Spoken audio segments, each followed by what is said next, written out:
this is one of the things that's really exciting, is just the different areas that we throw stuff against the wall all the time. Mm-hmm.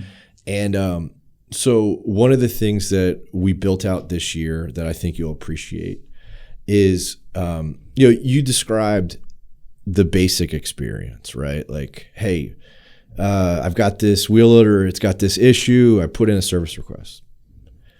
One of the things that our engineering team built this year that we have out in the market now that our customers love is the second an error code goes off in the machine, it creates the service request. And based on the error code, and it goes out to all the technicians. So now as a customer, I haven't even done anything. And so we're accumulating all of this information on all the error codes.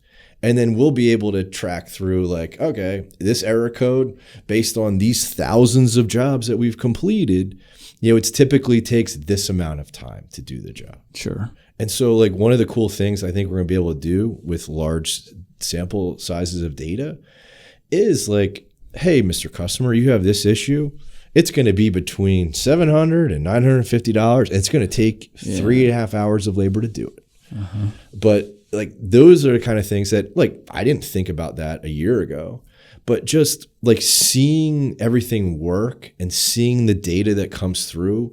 And then we have really, really smart people. That's where one of the biggest areas that investors helped me and helped our company was they gave me access to world-class software engineers. Like we have an ex-Facebook engineer who runs our engineering department. He's brilliant. Like some of the stuff he talks to me about is way over my head, and I just have all to the nod. software stuff goes way over my head.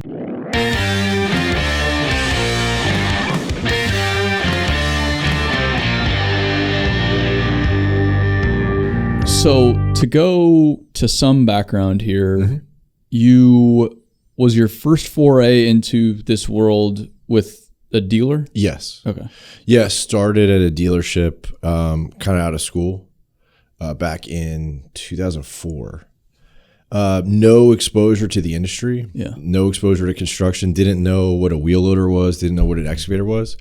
It's really funny when I look back, because once I started working in the industry, when I would go home back to Philly, I started noticing equipment a lot more. Yes. And then it was like, oh, Eagle Power, the case dealer, is right across from the mall that I spent every weekend at. The Komatsu dealer, Mid-Atlantic Machinery, is literally right next door to the gym that I go to every day to work out. And it's just, I wasn't familiar with the world. And so that was my first job, real professional job out of school, was in equipment sales, just outside sales, learning the industry out, beating the pavement in front of customers. So when you start outside sales at a dealer, they're not giving you a book of business or anything like that. You just have a base. You have somewhat, like, your book of business is basically, the way most of them work is like it's county based.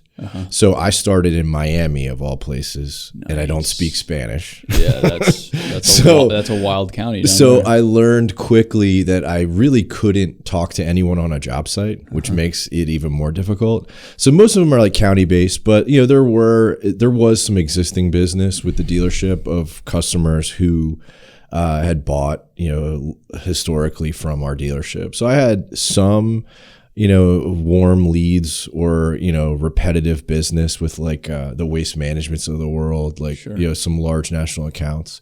But you are, when you're in equipment sales, you're going door to door trying to sell $300,000, $400,000 machines. It's very difficult. Well, it's very much you eat what you kill. And it's probably pretty isolating sometimes too, because it's just you and you. Right. I mean, the day-to-day for an equipment salesperson or a rental salesperson, like anybody who works for United or Sunbelt, your car is your office. Yeah. You don't want to be in the office. Everyone dreads it. There's, and if you're in the office, it means you're not in front of a customer. And so it's just the grind of how many customers can I pop in and see a day. There really aren't many appointments.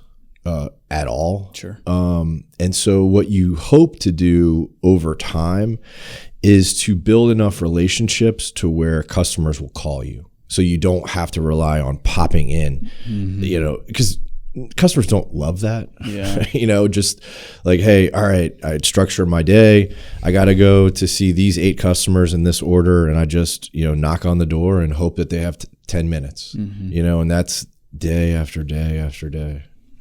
Were you good at talking to people out of college or? No. Okay. Not at all. Yeah. I especially wasn't good at talking to people about products that I didn't really know. Yeah. So you're learning the industry, Yes. the products, everything. Correct. Talking to people. Yes. And what made it even harder was I worked for a Volvo dealer. So, you're 4th in the market or 5th in the market. Sure. So, if you walk in with a CAT business card, you walk in with a United business card, a Sunbelt business card. Okay. Yeah. In many areas, you walk in with like a Volvo dealer business card. It's like, just, hey, why don't you just throw it in the trash? Sure. Yeah. So it was, when I look back though, you don't realize it at the time, but so much of those experiences are good for you. Because you just have to put your head down and work and you have to figure it out.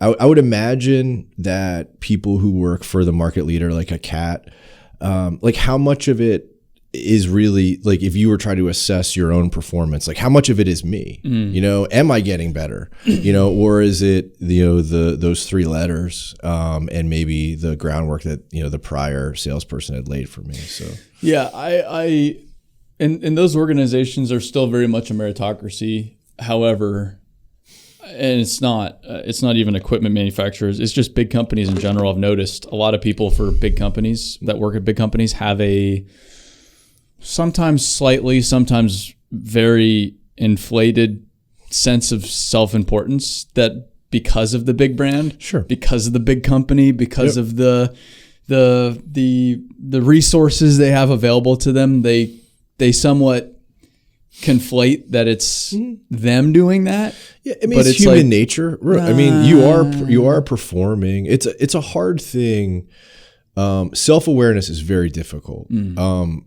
We talk about it a lot with our team. It's one of our values, because it is very, very difficult to be able to remove yourself and try to assess, like, where can I improve? What am I not doing great? How can I get better? I think it's a really important trait. Yeah. And so self-awareness is the value? Yes. Yeah. We have a few values. Self-awareness is one. I don't know if I've heard that one before as a value. It's one of ours. It's always been really, really important to me.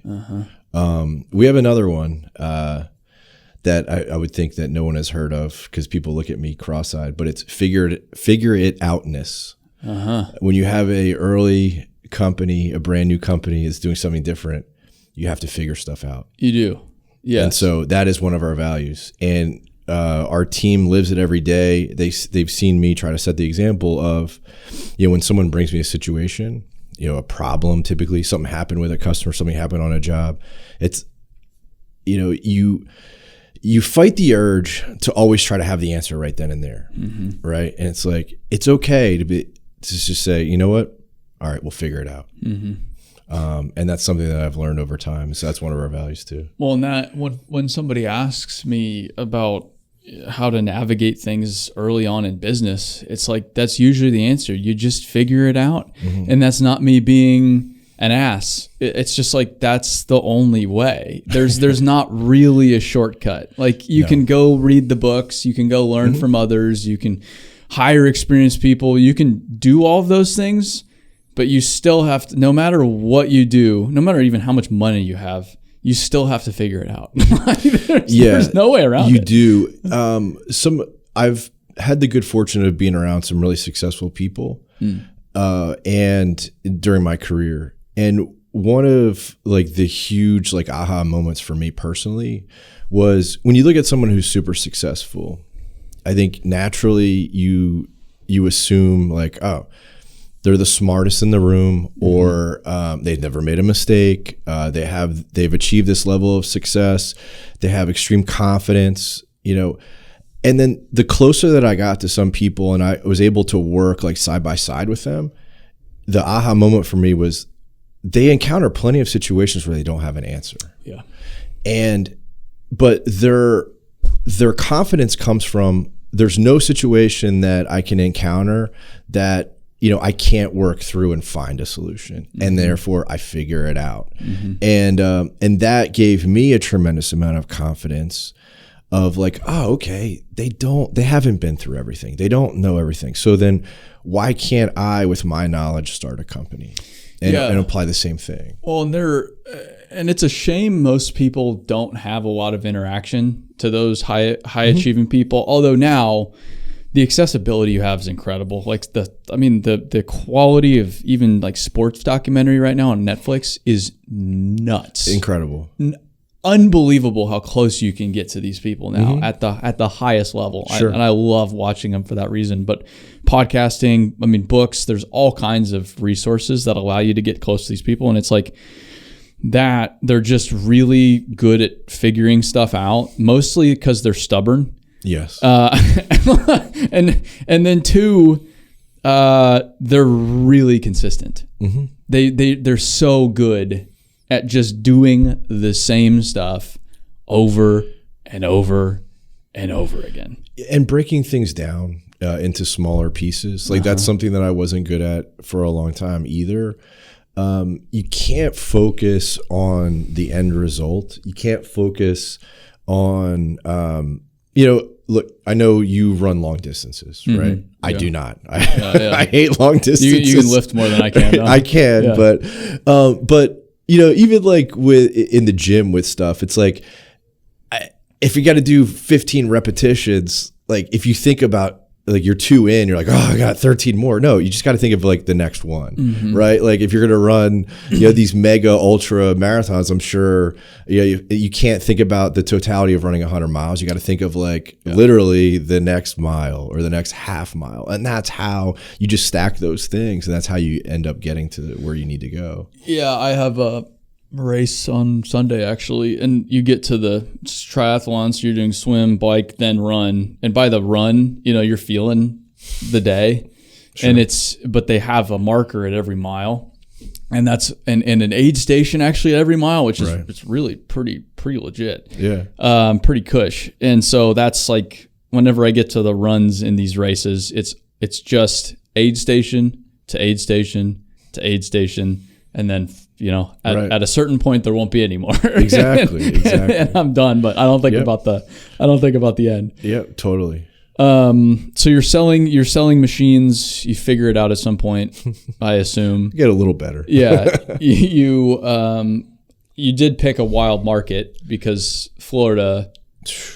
How was 2008, 2009? So it started in 2007 where it went down. Yeah. So 2004, 2005, 2006 were unbelievable. Just gangbusters. Yeah, gangbusters. I mean, it felt like at some point, like customers might have been irresponsible, where it's like every new project, let's buy $5 million worth of equipment. Yeah. I mean, it was crazy. And Florida was an incredible market to be in. And then 2007 hit, the recession, and then it was crickets, like 07, 08. Really, I think till about halfway through 2011 is where you started to see like life pick back up. When you were with a Volvo dealer, Volvo's flagship product is their off-road truck, their articulated hauler. It's a really good product. Unbelievable. Like our Fort Myers location used to sell like 100 and this is just one location, Fort Myers used to sell like 100, 125, like 40-ton trucks, in that peak. When you got to like 07, 08, the entire market was like 10 a year. Yeah. And so it just fell off a cliff. And those were really, really lean and hard times. Like that's the downside to heavy equipment is it is pretty durable. So you don't have to get the newest stuff often. I mean, you can run rental, some old. Or rental. Rent. Yeah. Sure. Yeah. It's those cycles hit hard. But you just tough it out through the whole time then? Yeah, I eventually moved on from sales and then went to the corporate, kind of led sales management and marketing for a while. I see. And that was like, different exposure to different aspects of the dealership, more strategy type. We also owned another dealership at that time that was up in the Pennsylvania, New Jersey region. So I was involved with that operation as well. I had a very, I spent 17 years there. Throughout my entire career, I was exposed to every area of the business. So, the rental side, the parts and service side, eventually later on. So it was a really well-rounded education. That's quite a while. I mean, 17 years, it's a long time. That's a good sample size. Yeah. I saw the hottest market, the recession, saw it from multiple markets too, with like the Pennsylvania and New Jersey market. Which is a way different world. Completely. Like in almost every regard. Yes. The advantage that I had was that I'm from there. So, it's like when I would talk to our people there, it's like talking to people I grew up with, right? Because it is a different world. Like it was funny, like some of my coworkers in Florida would travel up there over time, and it was just, they weren't used to, the culture, like you go meet a customer and every other word is the F word. Yep. And all of the grit of the Philadelphia area. So, but I was used to that. But you almost have to be from there in a way to be accepted. Sure. It's just, that's how kind of the whole back east is. But Pennsylvania is very different from New York, which is very different from Massachusetts. Yep. Which is, exactly. It's like they're all their own world. Philadelphia kind of, I think, feels like a little brother to a New York. Yes. There's definitely a chip on your shoulder. Big time. Yeah. So at what point do you start to think about hanging up the equipment hat? Well, it wasn't my decision. So that makes it a little easier then. Yeah. Right. Yeah. It wasn't a conscious decision. Like I was in a good organization at the end. We were doing well. We were sold. So there was an acquisition. That was one of, the things that started the next decision. I learned, it'll sound naive, but I'm sure plenty of people have thought the same and have been through the same, that, things aren't going to change once the acquisition happens. Oh, no. They said and that that's what things they'll tell you. Yes, they're going to say nothing's going to change. Hey, we love this organization. You guys are doing We're great. buying it because you guys are great. Yeah, we want to keep everything the same. And then literally day 2, completely 180 degrees different. And I was just like, fuck this. Yeah, sure. And so, I stuck it out for a couple more months, and then it wasn't going to be. So then at that point, I was trying to figure out what I wanted to do. My options were, do I work for another dealer? There were some dealers that I really respect that I looked at. And then I started to think about the opportunity of starting my own company. And it was a really difficult decision, but I kept coming back to a few different things. If I went to work for another dealer, I would be dealing with the same problems that I had spent 17 years with. And I kind of fought internally a little bit with like the entrepreneur thing. Like I always told myself that I wasn't destined to be one. But I think over time I've realized when I look back, like I had all the right qualities. I just never really confronted it and realized it. Well, and outside sales like that too, it's pretty entrepreneurial. It is. Like, I didn't realize that. Yeah, you build those basic skills in that role. I just couldn't. The year after year of the same problems existing and no one doing anything about it.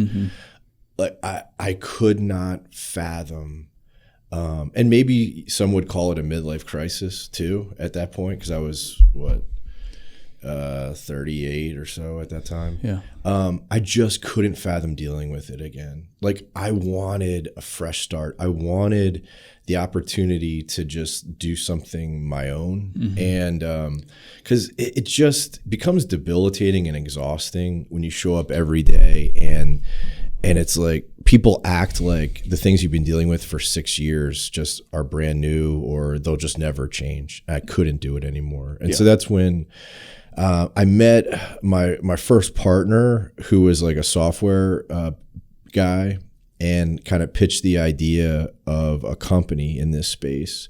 And that's when right in like July of 2020, decided to start my own thing.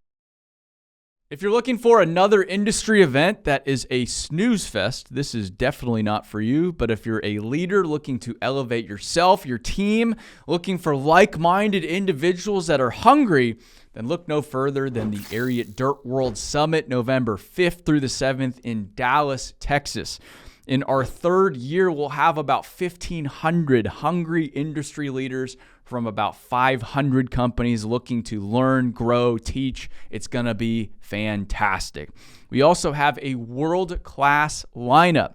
We've got Jesse Cole from the Savannah Bananas, James Clear, Atomic Habits, Kim Scott, Radical Candor, Mark Miller, Chick-fil-A Leadership, Tim Grover, who is Michael Jordan's trainer. You will not hear from a lineup like this anywhere else. So check out details now, dirtworld.com. You can use code Aaron10 for 10% off any registrations, and we'll see you November 5th through the 7th in Dallas, Texas. Well, and I guess being in 2022 is 2020 as well, that I think that was a year as well where everybody was, a lot of people were thinking about a lot of stuff that year. And there was a lot of, that was probably the most life-changing year for a lot of people. Yes. Like moving random places or quitting their jobs or changing relationships, or all kinds of wacky stuff happened that year. So that probably, I mean, a fuel to the fire, maybe. It was, it's funny, maybe not funny, but I thought that COVID in 2020 would give us like wind at our sails with what we were doing, because we were a tech company. It did not help one bit. So my original idea for Heave was, let's build an online layer that would allow customers to buy and rent equipment online. Think of it like Expedia. So, hey, if I want to buy like a 2-year-old Cat 938 with between 1,000 and 2,000 hours, submit, and then we would bring you not only just a Cat quote, but like a Deere quote, a Volvo quote, and then you could just, pick. I can buy online.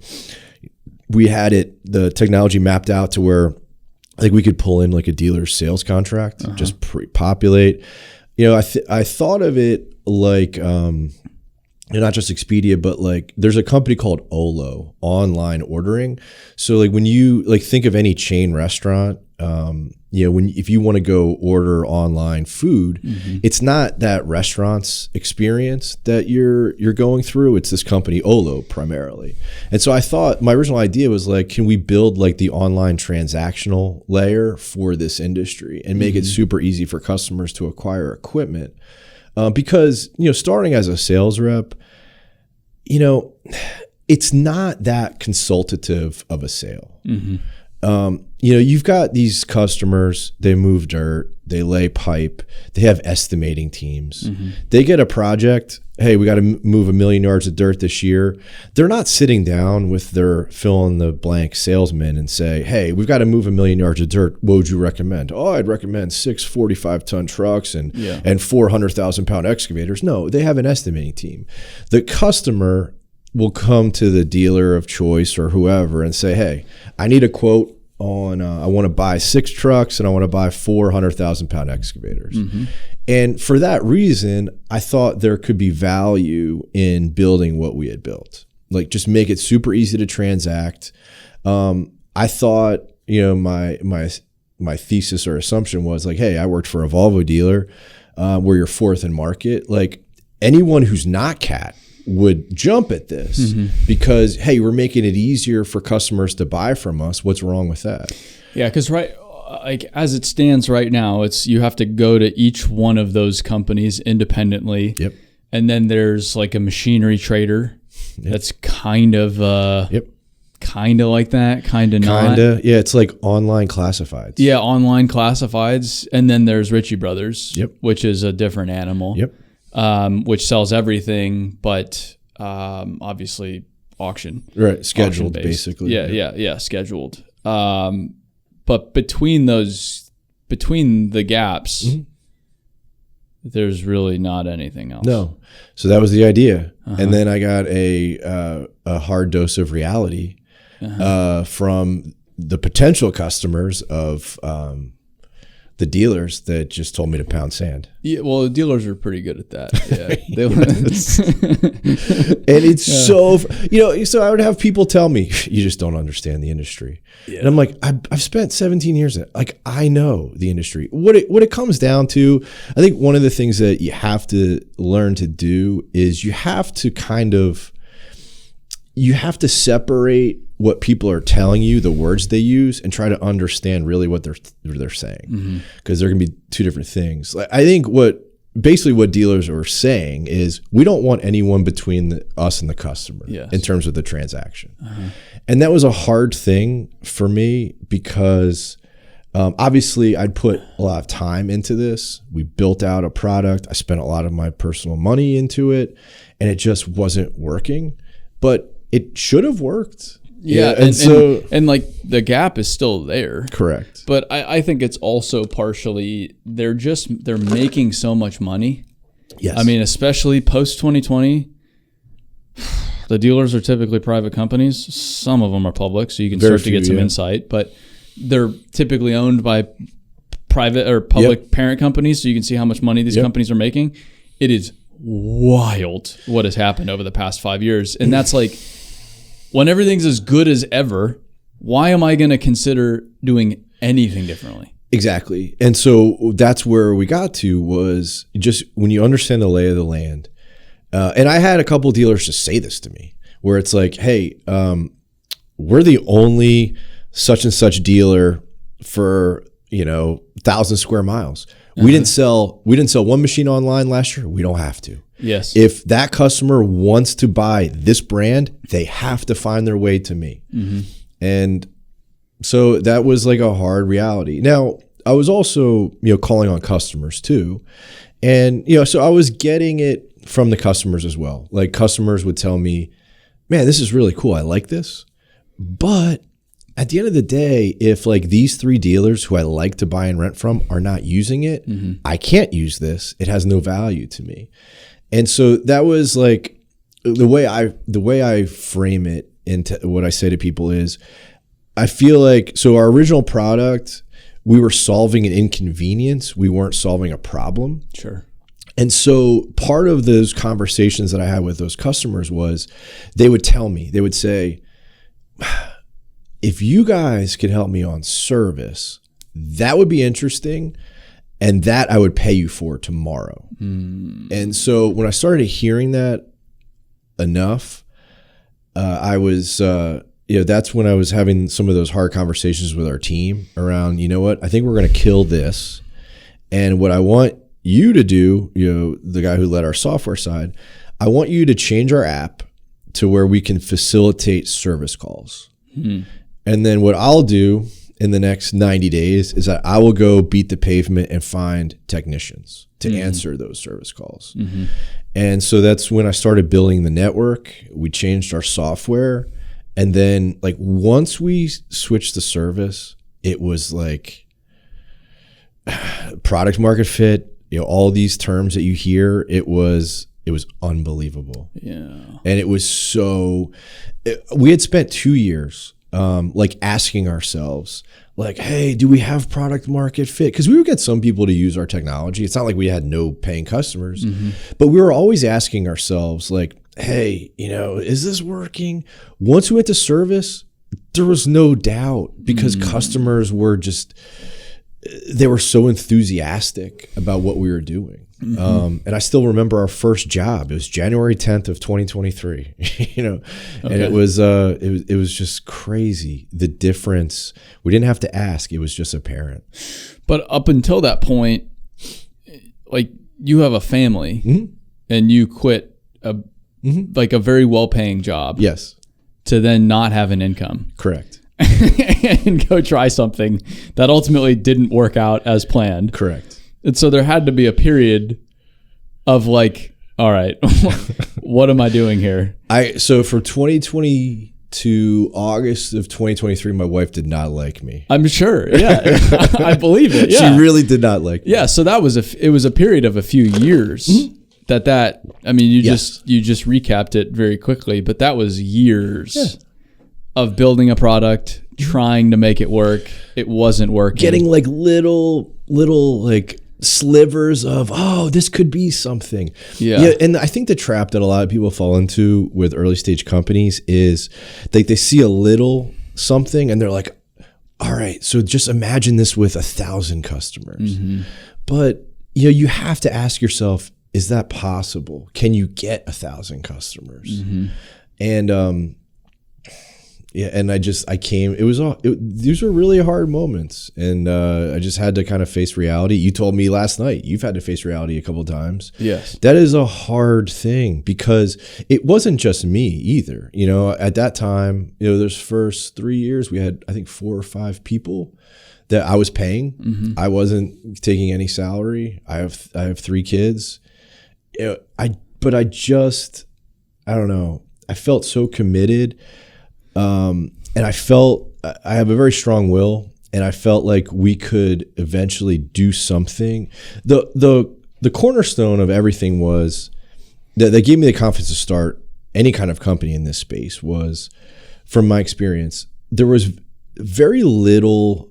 I felt there was a huge disconnect between the distribution and the customer. And like when I first started in the industry in 2004, people would tell me, hey, our business is just like the auto business. We're always 10 to 15 years behind, which I do think there's truth to that.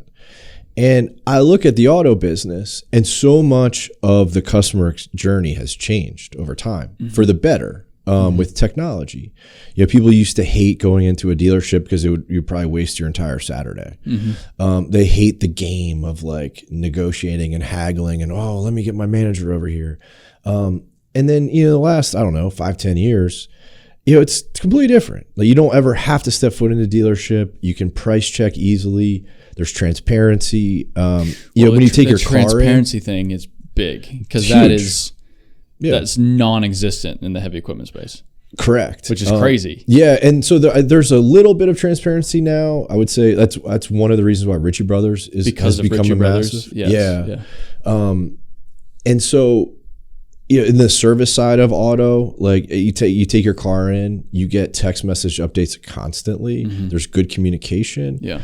And so that was always in the back of my mind in the hard moments of those couple years was, if someone was to really build something in the construction machinery business that truly focused on the customer, I think you could build a big winner. So the problem then became current state. All these construction companies have machines. If my Cat bulldozer breaks, I call my Cat dealer. If my John Deere excavator breaks, I call my John Deere dealer. If my rental machine breaks, I call the rental company. We might have internal mechanics as well, but they're really busy. Yes. And then sometimes I call the Cat dealer and they don't allow me to work on my machines because, or so-and-so, there's some of that, and not to beat up on any brand. They've all done it. No. Or there could just be a wait time. Like, we can't get to you for a week. And so you're sitting there, your machine's just like broken down in the fill sometimes, like in the way. Yes. And you need somebody to fix it. So that's like the traditional technicians, and I'm just explaining this for anybody that's not aware. Yep. You have the dealers that have probably the biggest army of technicians by far. And then you have customers which have technicians, which is a fair size contingent. And then you have these independents, all these guys with trucks and tools that fix any machine anywhere at any time. Correct. Pretty much. Yeah. So when we went to service, I knew service was a big problem. Being at a dealership, anyone who's ever worked for a dealership knows the problems. Sales reps know the problems really well because you're the second phone call from the customer. Customer has in your example, bulldozer breaks. They call the service department. It's crazy in 2025, you call a landline. Maybe you have the mobile number of the dispatcher. Great. That's one person. When they tell you that, hey, man, all of our techs are out, it's probably going to be a week to 2 weeks. Your next call goes to the sales rep. And you yell at that sales rep and you say something like, I just bought this machine. I spent $700,000 for a package. I will not do this again if every time I call, they tell me it's 2 weeks. Can't do it. Won't do it. And so customers have just basically been trained that you have to escalate and you have to scream. And whoever screams the loudest might get priority. So I always knew service was a huge issue. I thought we could get there eventually. We didn't start there, but I was kind of forced there because the other thing wasn't working. And so at the dealership then, when I thought back, I'm like, I saw firsthand, existing technicians quitting and going independent. So I knew there were a good amount of independents out there who were former dealer trained. I just didn't know how many there were. I still don't know how many there are. I know there are thousands, which is pretty awesome. But so I was aware of how we could start solving the problem. Yeah, and machines breaking, it's guaranteed. Yes, it's just it's a constant. It's a constant. If you're running equipment, it will break, and it's interesting watching the difference between mining and construction. Mining is so much better at preventative maintenance because sometimes what the truck is hauling over a 24-hour period is worth more than the truck itself. And so they can't have downtime, which I understand the business model forces them to plan it. Sure. And they have very well-defined maintenance intervals, and they're constantly doing PMs. Stuff still breaks, but it's way more preventative. Whereas in the construction world, everybody says it's that way. It's definitely not that way. And the conditions are just more variable. Sure. So you're just gonna break stuff. And then now that the fancier stuff gets fancier, quote unquote, with the emissions, the technology, if you just look at an engine, like a repower is crazy because they're pulling out an original engine and they're putting in a new one. And the new one's not any different than the old one. It's not like it's serving the same function, but just all the additional stuff on it. All the wiring harnesses and sensors and all the stuff that can go wrong at any time. And it does go wrong. For any reason, and it does go wrong. So stuff's going wrong all the time. Customers have become really frustrated with that, where they used to, not that they would repair their equipment themselves, but they used to be able to troubleshoot and have an idea, the ones that are very mechanically inclined.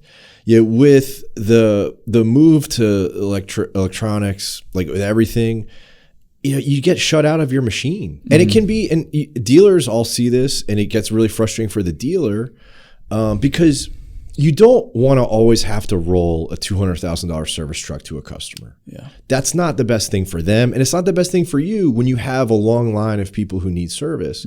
But I saw it time and time again where we'd have to roll a truck over a $15 sensor that went out. Yeah. And then you got a crew that's standing around waiting for you to get there on that machine, and no one. And then you send the customer an invoice for like $1,100 for a $15 sensor, and like these are all of the things that have been going on to drive customers mad and to create an opportunity. Well, and in fairness, it drives the good dealers mad too. It does. Sure. The good dealers are very aware of this. True. And I mean, and it's just like any business. There's great dealers. Yep. There's not so great dealers. And I think the great dealers are trying to get ahead of this as well. Yeah. And the great dealers, I think, kind of run that framework of like, hey, it's not the best thing. Like, what can we troubleshoot over the phone? Yes. Right? Because especially, like, I think really good service is when you work with the customer. And so, like, working with the customer could be troubleshooting over the phone if they have a technician. Like, hey, it's this sensor. Why don't you send your guy to our shop, pick up the sensor, or we'll bring you the sensor. And therefore, you're not rolling that truck and you're hitting them with 4-hour minimum labor and travel time and all that stuff. Like, that's really good service. Yeah. Right? But it's just, like everything else, you have to be operationally excellent. And if you're not, that's when things really don't go well, either for the customer or for you.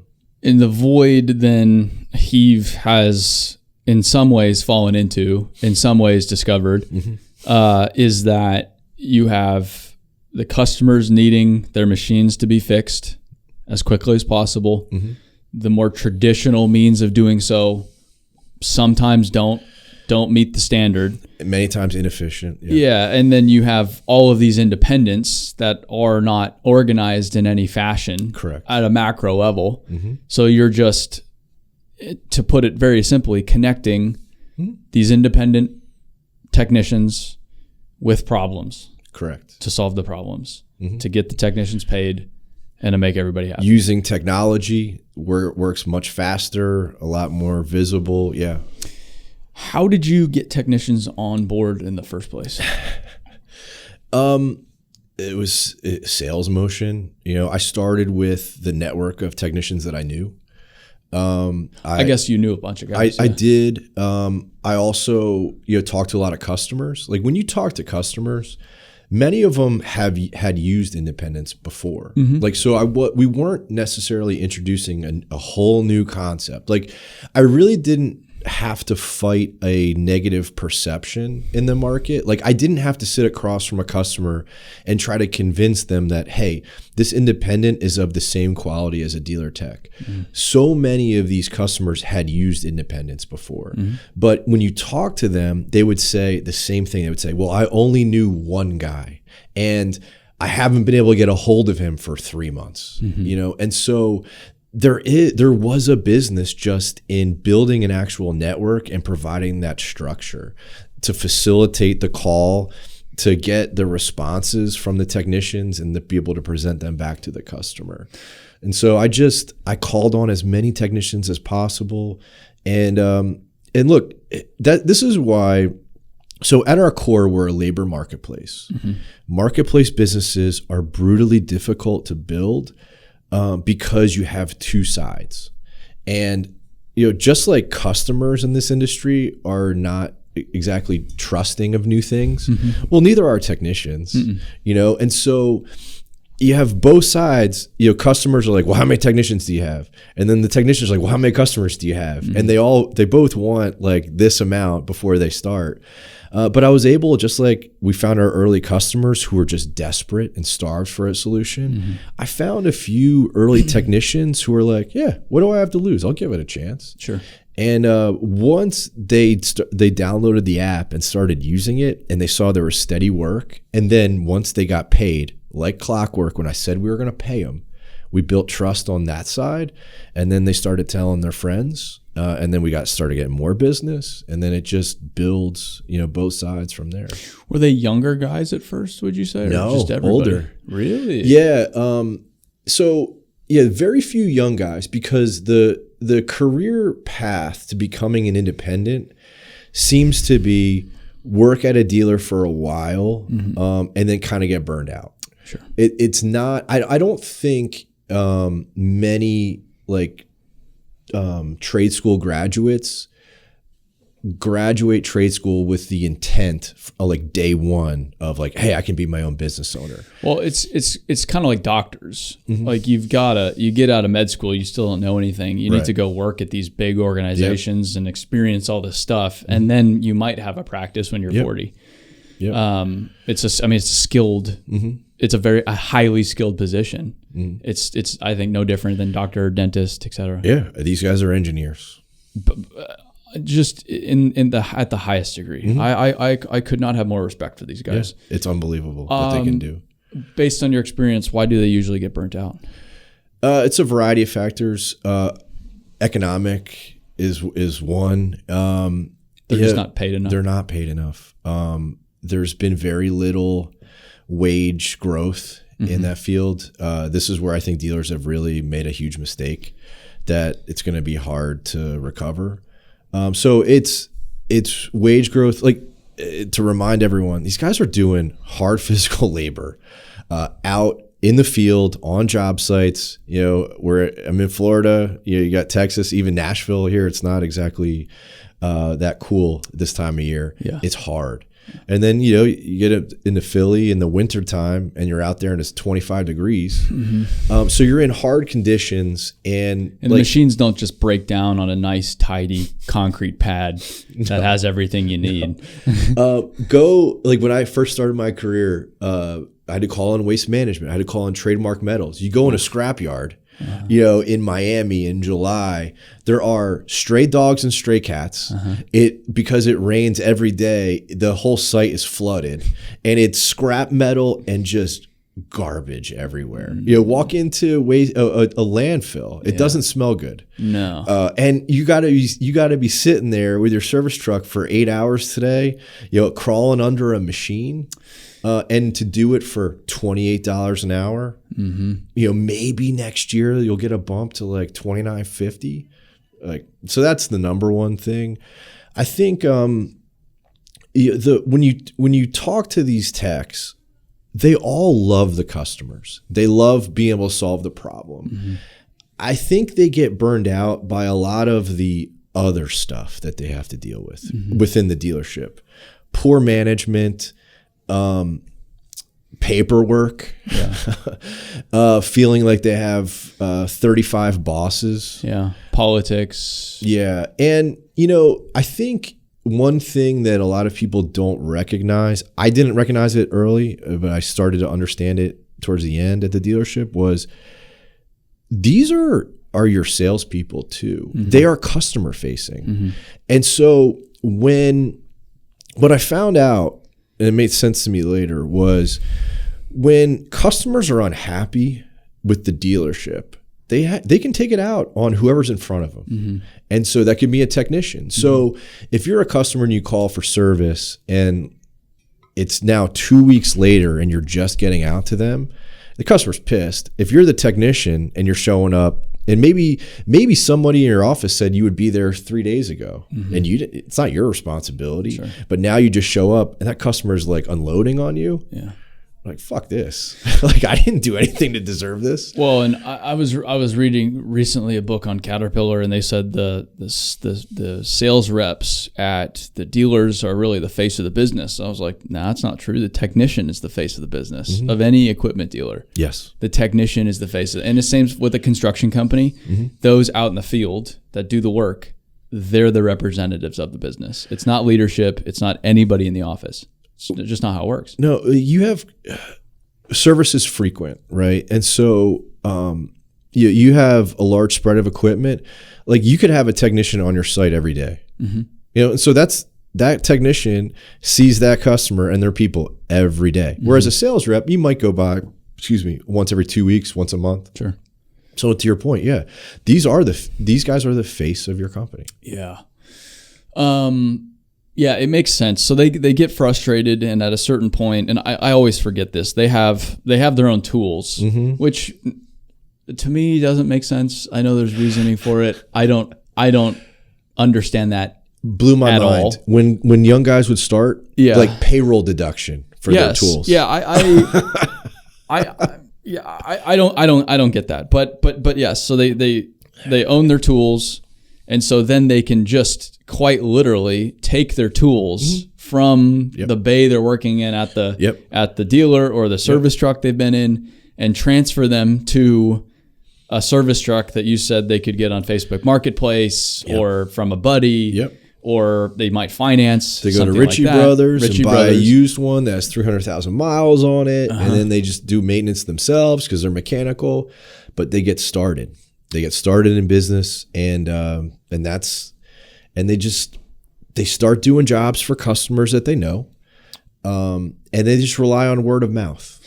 I would say too, I think this happens a lot as well because I think the traits of these, especially a field service technician, you're a lone wolf in a lot of ways. Yes, you're working by yourself typically all the time, out just you and a machine. Like, and you're managing yourself, you're managing your time, you're managing your tools. You're like, you really are in some ways your own boss, quote unquote. As much as I hate that phrase.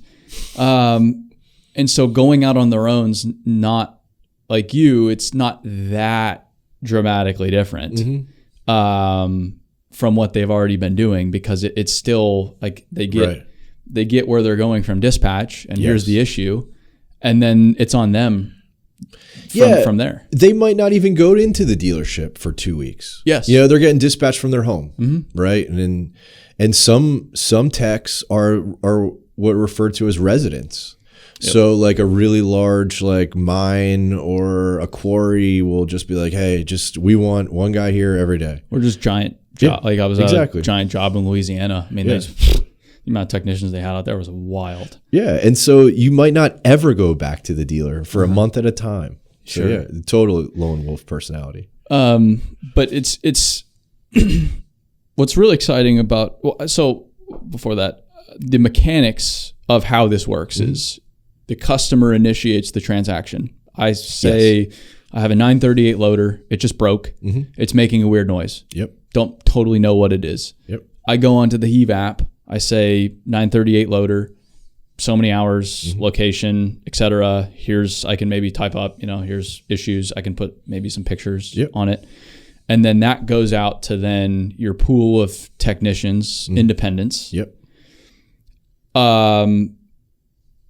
The customer can then select from the pool that's available. Yes. And then the technician has to say, yep, I want this job. So they're both agreeing to the transaction themselves. Yes. Technician goes and does the work. If they need parts, they probably get them from the customer, but you can also supply the parts. Once they're done, 938's back on the move. You pay them quickly. Yes. And then you bill the customer. Yep. And assuming it's a positive transaction for both parties, rinse and repeat. Rinse and repeat. Yep. It's quite good. Pretty simple. It's pretty simple, but it's like as soon as you laid it out for me, I was like, yeah, that makes a lot of sense. It's pretty simple. I know it's not that simple, but there's a lot of stuff, intricacies behind the scene. Like when people ask you, hey, what do you do? Heave. What? Yeah. The worst question is, or when you're sitting in front of somebody, the worst thing to hear is, I've never heard of you. What do you guys do? It's very hard. I don't have that problem. What I've learned over time is you have to be able to articulate it in as few words as possible. And so, and I know some people roll their eyes, but we say Uber for heavy equipment mechanics. Yeah.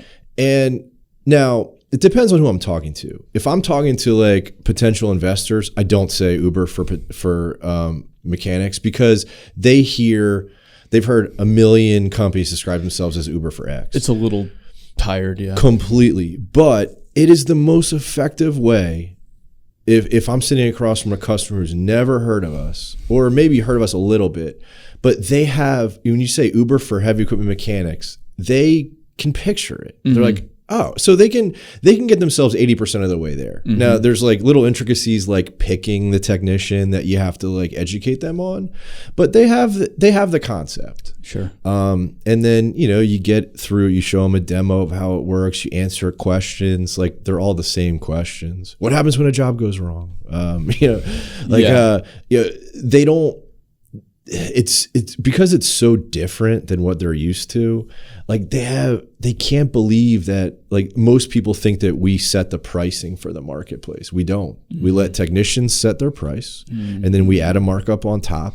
So there's different pricing. Like, I love being able to show customers price optionality. Oh, so when I'm choosing the different technicians might be different prices. Correct. No kidding. I have always hated, because I lived it every day with the dealership, the dealer price is the dealer price. Uh-huh. And so, you would see it with customers being really unhappy. So, hey, if we're $195 an hour as a dealer, we're $195 whether you get a guy we just hired 2 weeks ago or you get our best guy who's been here for 45 years. Sure. So I love being different. I love a customer seeing the available technician options, the different price points, because look, if it's a hydraulic leak, I don't need the guy who's been 25 years technician who's $195 an hour. Yeah. Here's a guy who's maybe has 8 years experience, but he's $135 an hour. It's a hydraulic leak. Changing out a window or correct. Yeah. And you touch changing out a window. One of our early customers, when he started using us and he got this experience, he came to me and he's like, everyone has a horror story. Mm-hmm. And it's regardless of brand. So I'm not pointing out any particular brand, but it was, I had to get a windshield wiper changed and it was $1,100. Mm. So that's why we love, and we've set it up purposeful from the beginning. Like, hey, if it's something, a basic leak, safety related items happen all the time. Seatbelt, backup alarm lights, out. When a backup alarm is out, like, the customer can't run that machine, or else there's a tremendous amount of liability. And so, they'll go on our app, they'll find somebody who can get out there same day, $130 an hour, 1 hour of labor, and the alarm's fixed. They get an invoice from us for $300, and they're super happy. And so I love that.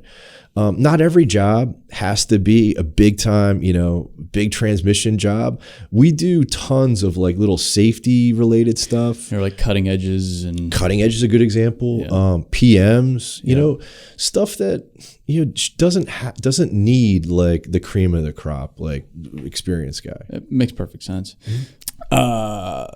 So price optionality. Well, price optionality. How do you explain this though to investors, to people on the outside?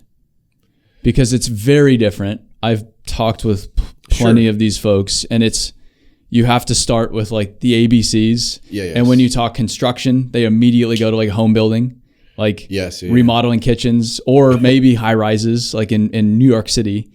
But it's just like the normal world doesn't really understand what's going on here. No, they don't. And I've pitched our company hundreds of times. Talking to investors, fundraising is a brutal process. Crazy enough, the construction focused venture capital firms didn't really look at us seriously. Where I found success, and we just closed the Series A round, was with investors who are very interested in marketplace businesses. So they're familiar with supply, demand, and just like, are you solving a fundamental problem? And then how big is that problem? And then, okay, why hasn't that problem been tackled before? Who is the competition? And so we checked all of those boxes. Now, when I say we checked all those boxes, like, we have a few investors. I got, 500 no's. A lot of no's, yeah. So, but the ones that were at least interested and the ones that backed us, who I love, they've been unbelievably helpful for us. They all connected with, that is a huge problem. Like, it is simple. You know, it is like you didn't have to have a construction background to like picture that, oh, okay, there's a job site. This equipment is really expensive. It breaks a lot. And the current solution can take a lot of time. And so here's something that's completely different. We had a track record. We have results. We have a really nice graph at this point, and we've been able to get out to job sites within 24 hours, like 80% of the time, and we're showing cost savings. Like they all, it was an easy story to follow along. Sure. Yeah, that makes sense. On the technician side, I think what was really cool that you were saying last night was how much money some of these guys have made, which I think is spectacular. It's unbelievable to me. And I didn't early on, you're just trying to like match and you're trying to get jobs done. What was awesome for me to see, and then our team to see over time, is as we built trust with technicians, the ones that would devote more of their time to just doing Heave jobs that came through the app, you started to see things accumulate to where they're doing so much work, getting paid for it. Like, so this year in 2025, we have 2 technicians. One is in Florida. One is in Texas. They will make over $500,000 this year. It's unbelievable. Wild. We have probably 15 to 20 techs, all throughout, our markets. One is in the Atlanta market, one's in Charlotte. They'll make over 200. And I'm talking like, not just like 202,000. Like I'm talking about like 250, 270. Sure. And then we have an army of guys who will make over 100. And so it's really, really rewarding and satisfying for me to just see that materialize. Because when you have something and it's early, you can picture it, right? Like, oh man, what would this be like a couple years down the road? For to see it happening and materializing, and like for your vision to come into, it's really, really cool. Well, and to make that level of difference in individual people's lives too. It's like, it's one thing to help a business, but it is a little bit more abstract. We got the 938 running and it's building a neighborhood. Totally. It's like, it's still impactful, but you can't visualize it like that. And I think that's, I told you, I've reflected upon this a lot. Like the more I look at the whole workforce thing within the construction industry right now and just the trades in general, the more I'm convinced it's because the environment is oftentimes pretty terrible. And I think it's largely down to wages. I think over the past 5 years, I looked up, wages have grown 20%, but buying power is down by 1%. So you're actually worse off. Your wage has grown, which makes you think you're better off, but you're actually worse off. While you have all these companies and all these people making shitloads of money, but then the people doing the work are not seeing any of the benefit. And you have all these people online talking about the trades and how much money people can make in the trades. But again, I'm looking around and I'm like, where are these people? Because yes, you can hand pick some of these examples, sure. But looking at the whole picture, it's just not there. And then you start to go down further, like productivity's down substantially over the past 50 years. People are killing themselves at a greater rate than ever before. Drug overdoses, like by a mile from an industry standpoint within this industry. Like it's hurting. Like in the whole middle class within America is hurting. And so it's hard then to go, you can go using, we're down the technician path. I don't mean to like beat up on the technician world, but we'll use that as an example. It's representative of everything though. Like a recruiting ad is going to have a technician that's nice and happy. I've taken a lot of those pictures. That's nice and happy. Everything's great. We're going to pay you a bunch of money, so on and so forth. But then the reality, especially for younger people, they get into the reality of the situation and they're like, wait a minute, this isn't what I signed up for. And as a result, I mean, I've seen dealers with like 50+% turnover rates. Mm-hmm. So you're turning over half of your workforce, half of your technicians every year. I don't know how a business is even viable at that rate. The economic model to me is broken. These are individuals who are highly skilled. Highly skilled. And look, I started as a salesperson. I've come across many who are great that I've worked alongside. You could put I could grab a couple of people off the street and put them in a sales, and they can function well, sure. Right? Yeah. They might not be the best of the best, like some of the guys that I've known, but the point is that you can't just pull someone off the street and make them a great technician. Mm-hmm. And so that's where the economics have been broken, is like the money flows through the wrong side. Yeah. These are the individuals, like you said, are doing the hard work. They should, in theory, have a lot more leverage, because they are the great technicians are needed a lot more than sales. But this stuff, it's really hard to change the economic model of businesses who have run it a certain way for decades. Well, and the crazy thing is the technicians are the backbone of each brand. Mm-hmm. And that's not me saying that. That's every brand saying that. That's every dealer saying. Well, the big brand won't say it. They'll say it's because our equipment and our technology is best in class. It's better than everybody else. But it's like, I don't know. I go to all the trade shows. Everybody has good machines now. Looks the same. Yeah. It all looks the same. Your excavator might be a little bit better than the other one, but it's marginal. You're competing within these small margins at this point. Mm-hmm. Innovation is quite rare nowadays. Actually, they're just running an excavator's an excavator. I mean, I have these books over there. You can even see what Caterpillar used to mess with, and just the crazy shit they used to put together, right? Just because they could, just to figure out, is this a better way to do it? I don't know. And then you get into like the RG Letourneaus of the world that were just every day coming up with some wacky shit, which then most of it didn't work, but every once in a while it's like, that's actually a pretty good idea. Like the whole scraper thing. That's not so bad. Or he was making dozer blades for Caterpillar back in the day. Like the dozer things worked out okay. Yes. But it's in the margins. So I think really like a brand is based on how each of those machines can be supported. And some machines are better than others. But again, big picture, it's about a technician, it's about parts availability, and it's about my machine's broken, how fast can you get it fixed?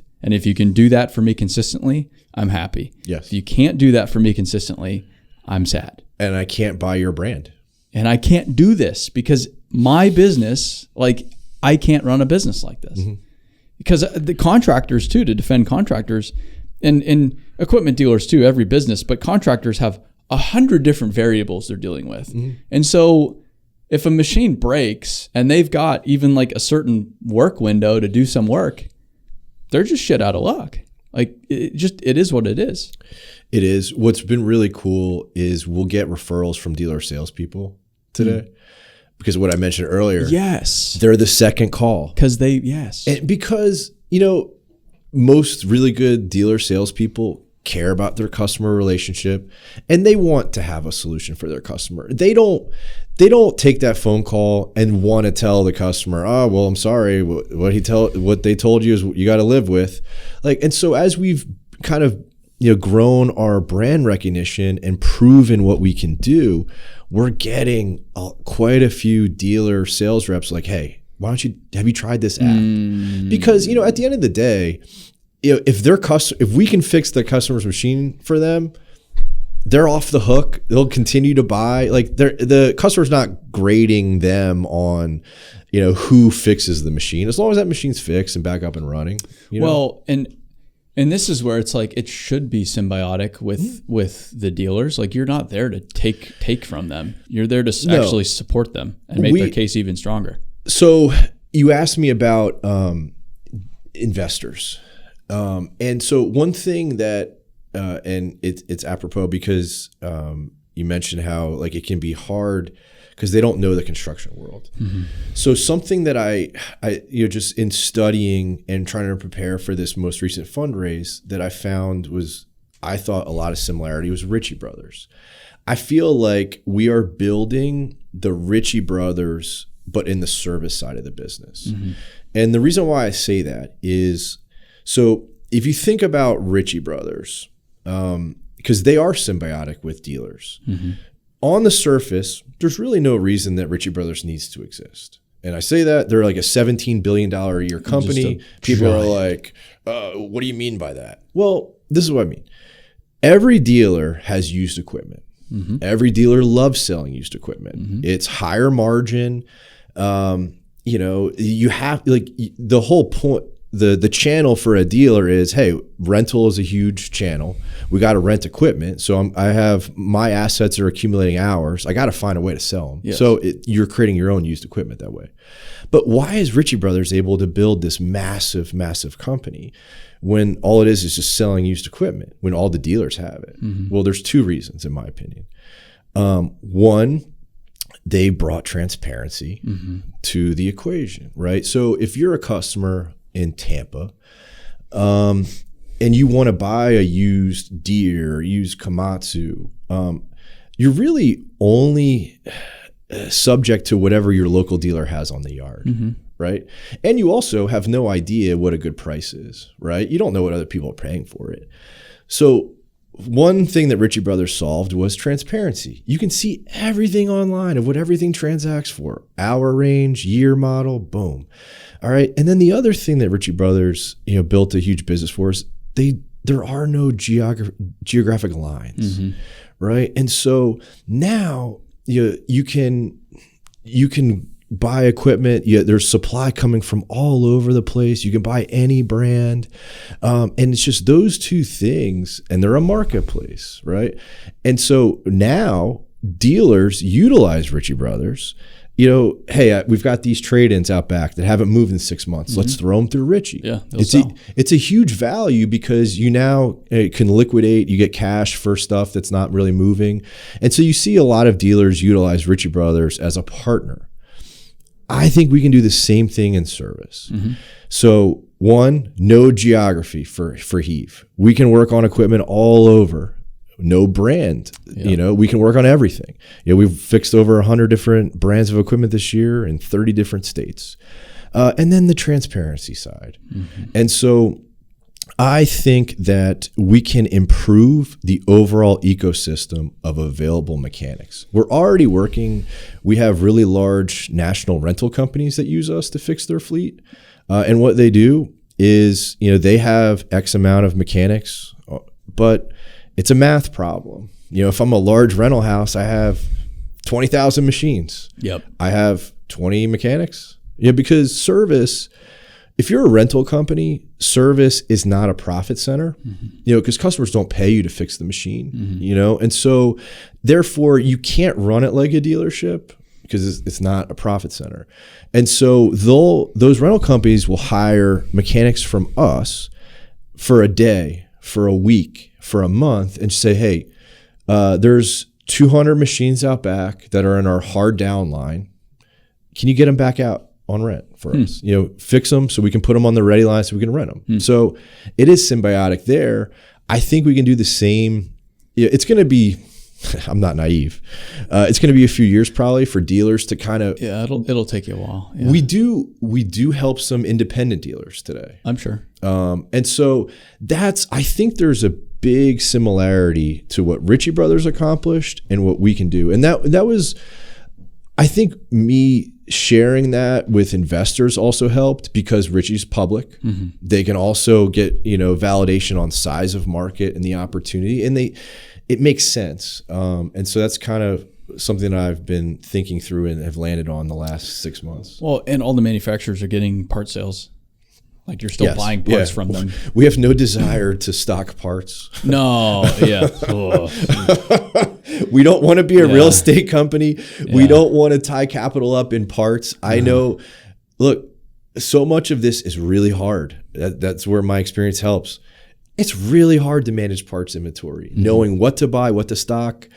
It's just brutally difficult. Yeah, like some of the cat dealers I've spent time with, their ability to distribute parts across an enormous geographic region in a 24-hour period is unbelievable. It's a logistics business. Logistics are unbelievably hard. Yes. Yeah. I mean, and I've just talked to them about some of these systems. Like even in, you go to Australia and they have the robot part pickers, which is, that's pretty wild to see. One, just how many parts are in this giant cube that's like 25 bins high, and all the robots are just and feeding them down below, and people are putting them in bags and to see how much is going out.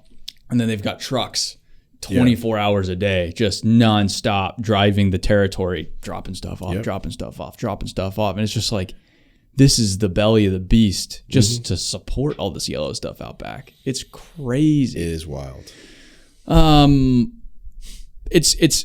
I think it's interesting too. Slow put me onto an interview not too long ago, actually a while ago now, about a guy that you maybe have listened to it, about a guy that built this design business on material samples. And he explained how you need to have, like, technology is great because of the scale and scalability of it. It's amazing how fast you can scale using technology. However, if you can do it, someone else can as well. And so you need to have then something that doesn't necessarily scale as well, which then ironically insulates the business, the You're scalable talking about a moat. Yes, a moat, but the businesses that tie technology with then the physical world, the built world, something that you just can't replicate overnight, are really powerful. And that's what he had done. And that's exactly what you're doing is you have this scalable side, that's the software platform, but then the part that just doesn't scale, and you said it last night, like that in some ways just has to happen at the speed it happens, is the relationships on the customer side, but most importantly, the technician side. Absolutely. You have to build trust with each one of these individuals on a consistent basis, and that it just takes time.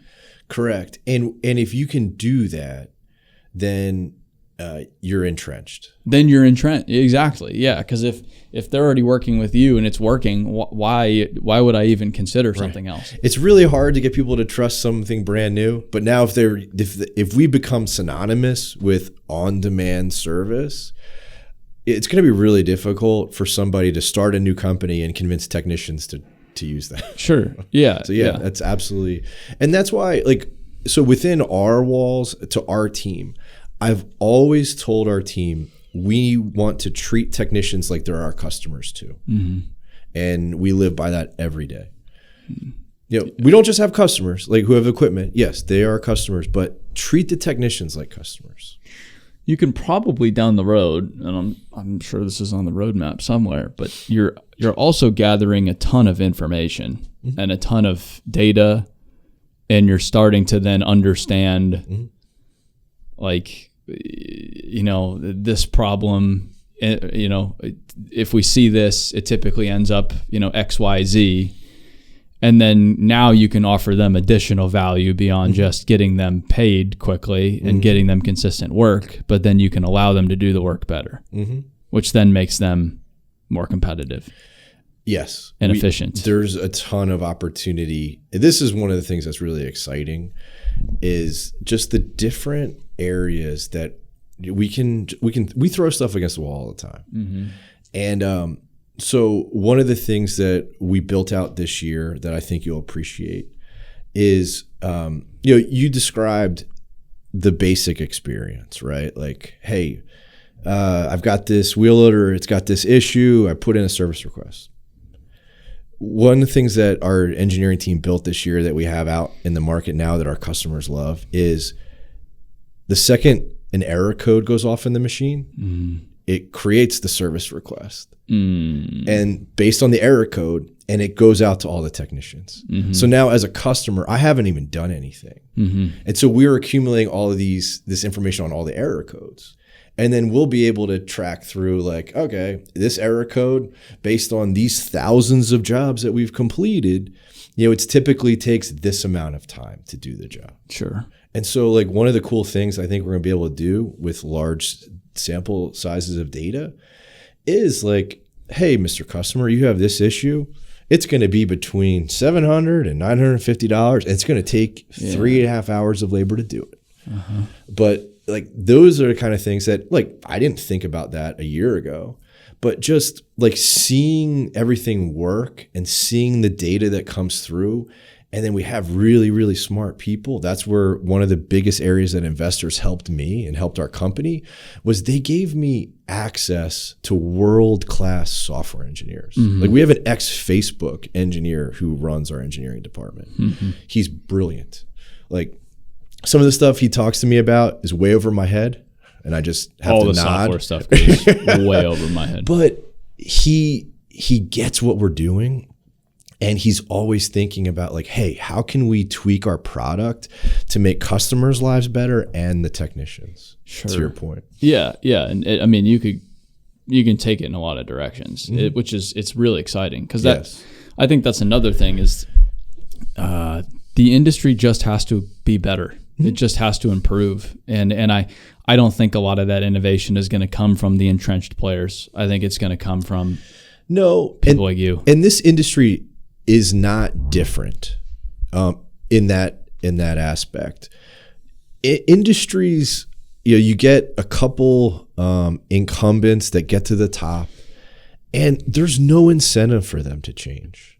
No. Everything that you read, the cable. I find dealers are similar to like cable companies. You move into Nashville. There's only a couple companies that provide cable. The same thing. There's one cat dealer, one Deere dealer, one Komatsu dealer. That's it. Yeah. But yeah, the innovation always comes from young companies, and. Some of the really, really smart venture capitalists get this question a lot, and the way I've heard them answer it is, some of the big companies will ask them like, "Hey, why can't we innovate?" And the answer that I love hearing is, innovation always sounds like a bad idea to start. And so when you're in a big, Fortune 500 company or in a big successful company, you have teams of people who are all highly compensated. You're never going to get buy-in from all these people to pursue what sounds like a bad idea. Well, yeah, and you're not motivated by that at all. You don't have to. It's all risk mitigation, and I've learned too, the people high up at a Fortune 100 company oftentimes are the ones that are just really good at keeping it on the rails and following directions. Yeah, it's a machine. Yeah, just deliver the next quarter, and then deliver the next quarter. And then deliver the next quarter. Yep. And now you're senior vice president, and then go deliver that quarter. And just the more you do that, the further up you get. Yep. And the original thinkers end up typically else. But I don't blame them at the same time, because innovation is chaotic, is confusing, is messy, is wasteful. Like there's a lot of downsides to innovation. And so I don't actually blame.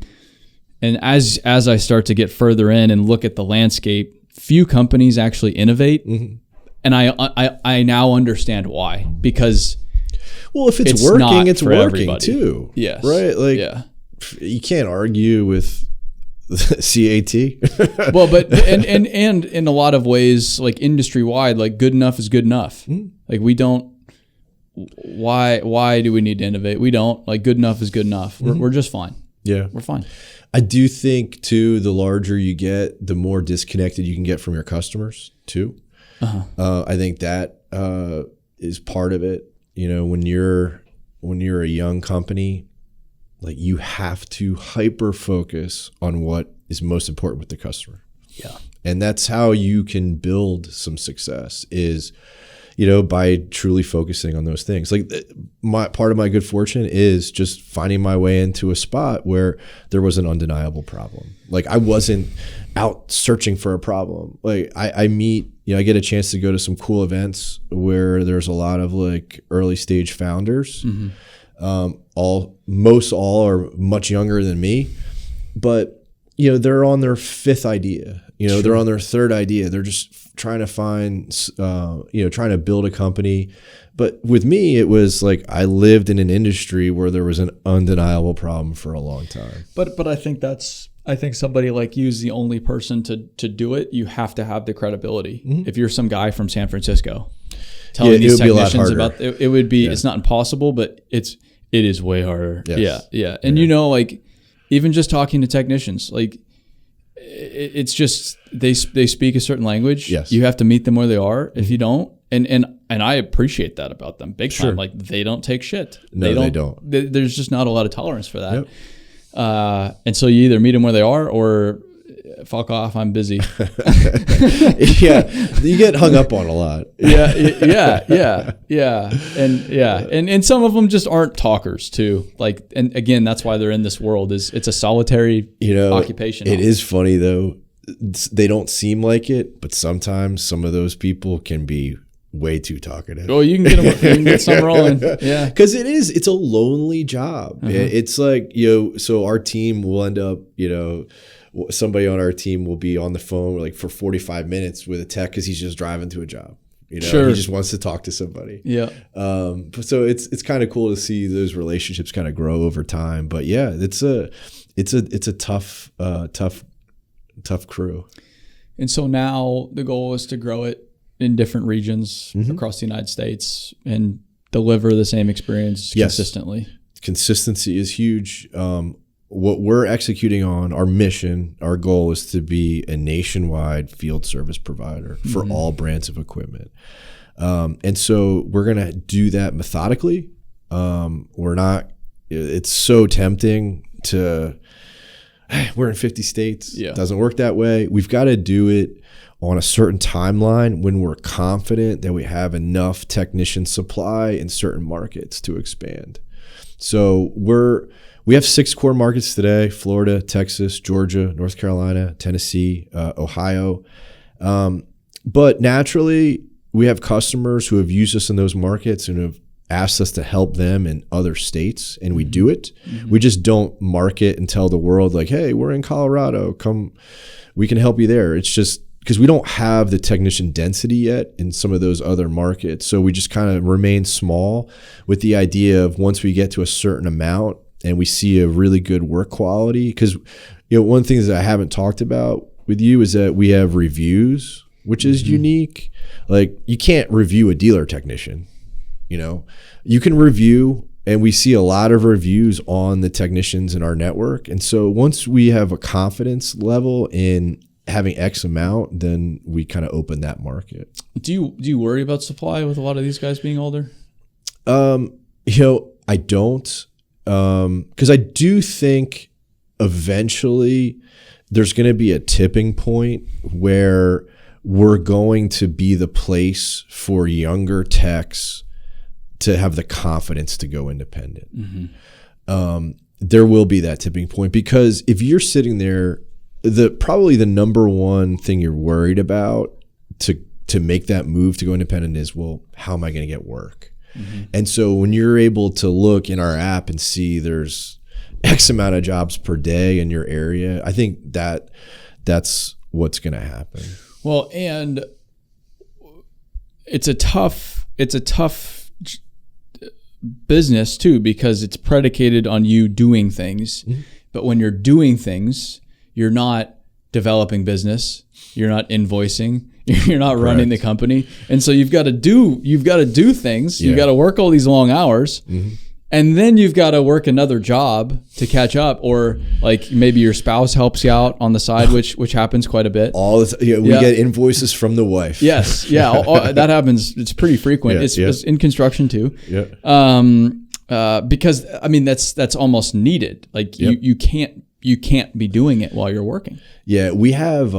But this is where like the technology piece comes in. Like I don't know at what point this is going to turn, we're going to be able to do this, but like I envision like in our app, like a talk to text, and it just creates the invoice. Sure. Like we use AI today for our invoicing. Mm-hmm. And we have a human like look over it when it's done before it gets sent, because, what I've learned in my past is like a huge pain point for customers in this space is incorrect invoicing. Sounds simple, gets screwed up all the time. And so that's why we have, humans who check over it, but we utilize AI there. And I think it'd be really cool if I'm a technician on a Heave job and I'm just speaking into the app and it's just invoice sent. Yeah. So we might be able to help, and there's just so much to do. It's exciting. It's super exciting. No, I love this stuff that like legitimately improves the lives of people doing the work.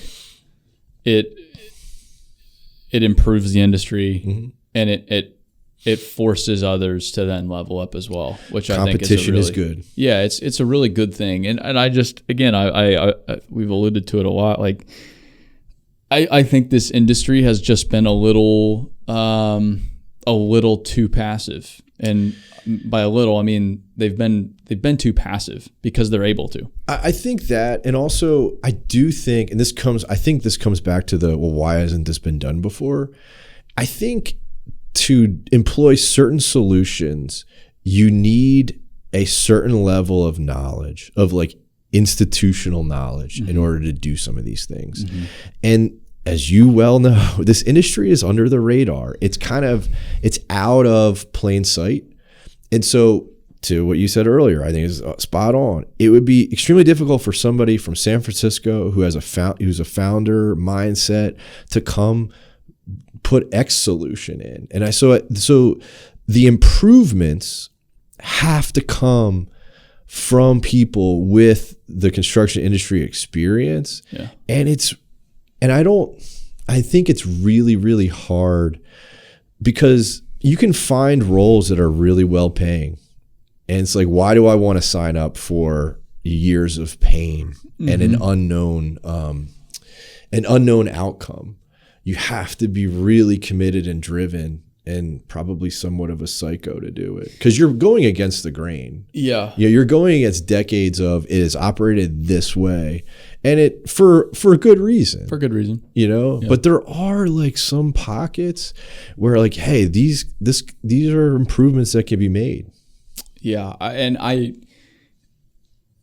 think those improvements have to be made. Like I think that's where that's the point that's being missed right now, is like there's urgency here, because as every year goes by, we're just more and more fucked is what's happening right now. Yep. And we can't not do this. We can't not build stuff. And I've talked about this. I go travel the world. The world is better than we are.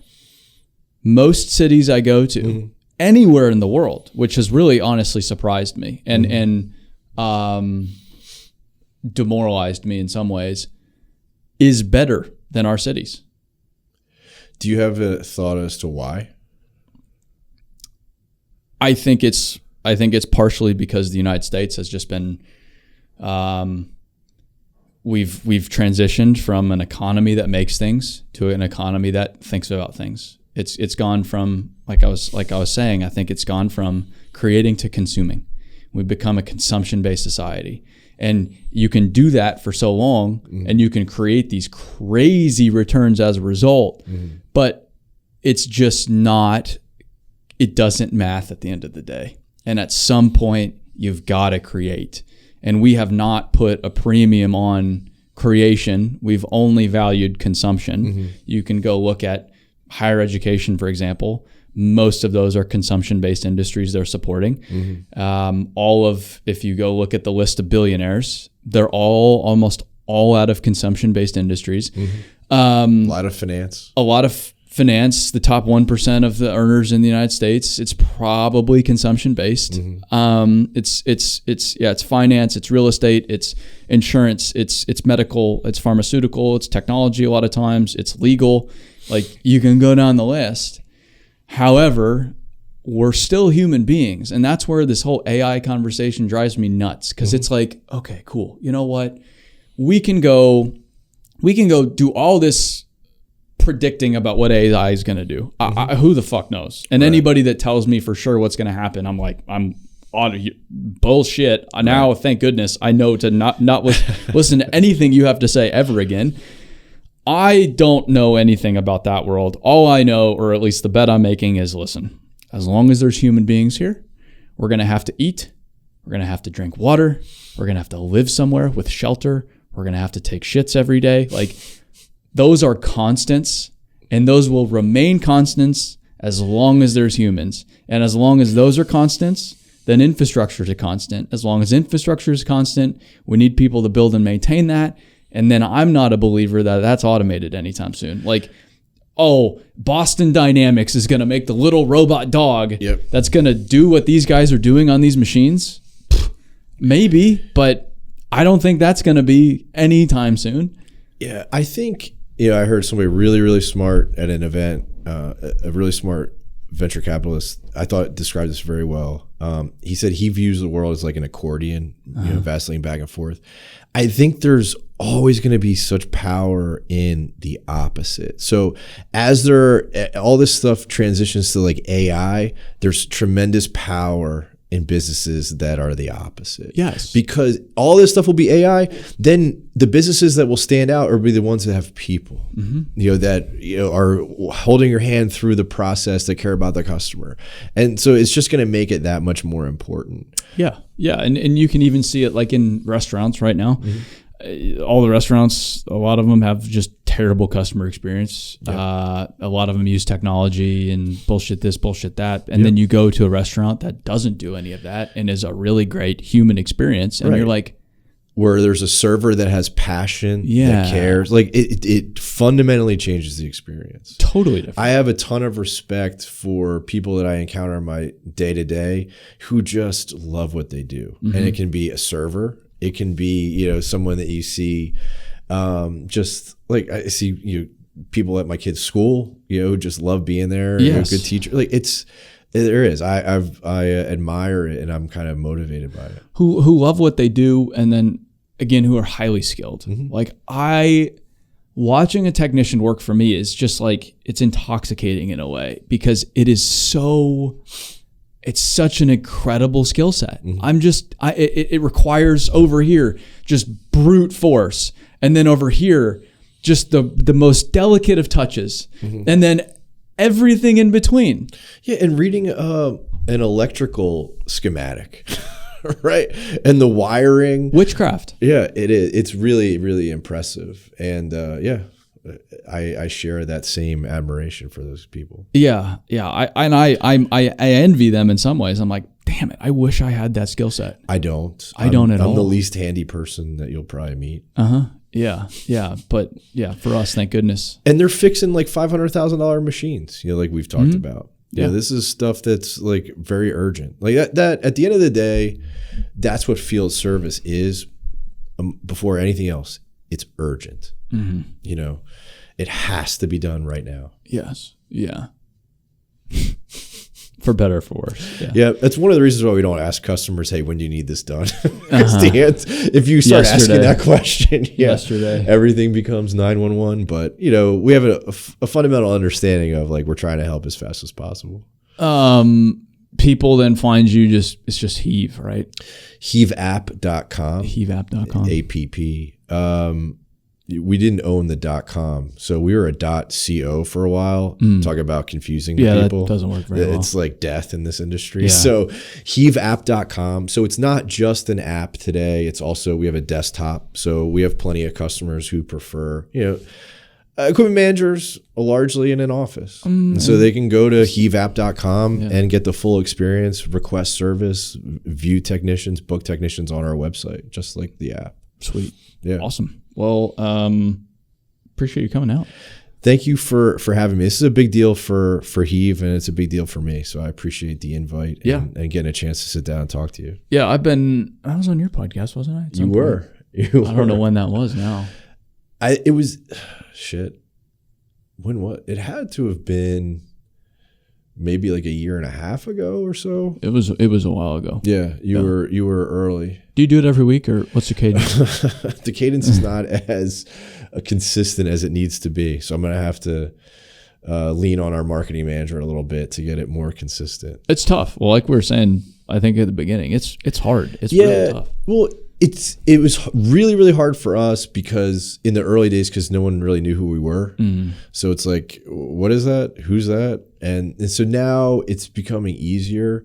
But it's you want it to be high quality. And so, trying to find people with an interesting story that, because I don't want to sit there and just, talk very like generic. And so we're finding a good mix of like how to find interesting guests. Yeah. And then, try to get them to come, but we ended up doing a lot of remote. But we need to get on a more consistent schedule. Fair enough. Well, appreciate you coming. Love what you guys are doing. Thank you. Very exciting about it. Means excited. a lot. Yeah. And we'll see you in November, won't we? We will be there. We've been there every year. Very good. Since you started the Dirt World. Right our team enjoys it. Yeah. I love the guests that you have, the speakers that you have. So it's always something that I circle on my calendar too. Yeah. I like what you're saying. I forgot even Tim Grover was speaking, and then now I'm all excited again. I'm like, oh shit, I get to meet Tim Grover. He's a badass. Cool. Yeah. I can't wait to hear him speak. Do you have any interaction with these people after, or not? Really? Yeah, sometimes. Sometimes that's cool. Yeah, sometimes. And some of them I know well enough. Like Chad was on Joe Rogan the other day. I listened to it. Yeah. Pretty phenomenal. He's unbelievable. I wasn't surprised. I wasn't expecting him to be preaching on the largest podcast platform in the world. But then I'm like, this is perfect. This is exactly what he would do. Yeah. Have you run with him? I have. You have? Yeah. How far did you go? The stuff I've done is not like ultra distance. I understand, but just still, like, would you go for like runs. A 10-mile jog with him or something? I think the last time I ran with him was like 6 miles. Okay. And it wasn't like, it was just a run. So I mean, he's like everybody else, but he has that extraordinary extreme side. Everyone says, all those guys say that I'm just like everyone else, and I know that they mean it. Yes, right? I know that they like, hey, there's nothing that special about me, but just what they accomplish and the ability to push through is insane. Like, I've seen that documentary on that race that he runs. Was it Last Man Standing or something? Yeah, he's done a few of those. He's won a few of those. Yeah, I mean, he looks to be unbeatable. Yeah. But yeah, it's just unbelievable. It's just being around those people is a privilege. So, but the Grover, I'm really excited about. Yeah. Because I was a huge Jordan fan growing up, so any content around like someone trying to explain Michael Jordan's psyche I can't get enough. Knows it better than most out there. Absolutely. Well, very good. Thank you. Yep.